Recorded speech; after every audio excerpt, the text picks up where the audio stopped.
सच बात पूछती हूँ बताओ न बाबूजी, छिपाओ न बाबूजी, क्या याद मेरी आती नहीं। सच बात पूछती हूँ बताओ न बाबूजी, छिपाओ न बाबूजी, क्या याद मेरी आती नहीं। पैदा हुए घर में मेरा मातम सा छाया था, पापा मेरे खुश थे मुझे मम्मी ने बताया था।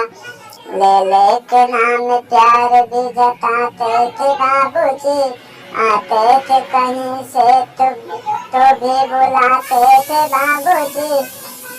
मैं हूँ नहीं तो किसको तुम बुलाते हो बाबूजी, क्या याद मेरी आती नहीं।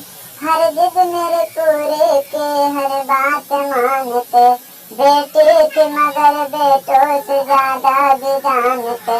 घर में कभी होली कभी दिवाली आई, सैंडल भी आए मेरे फराक भी आए।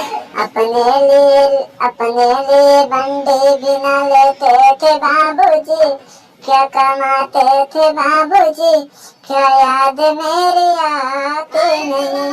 सारी उम्र खर्चे कमाई में लगा दे, दादी बीमार थी तो दवाई में लगा दे, पढ़ने लगे तो सबको पढ़ाई में लगा दे, बाकी बचाओ जो मेरे सगाई में लगा दे।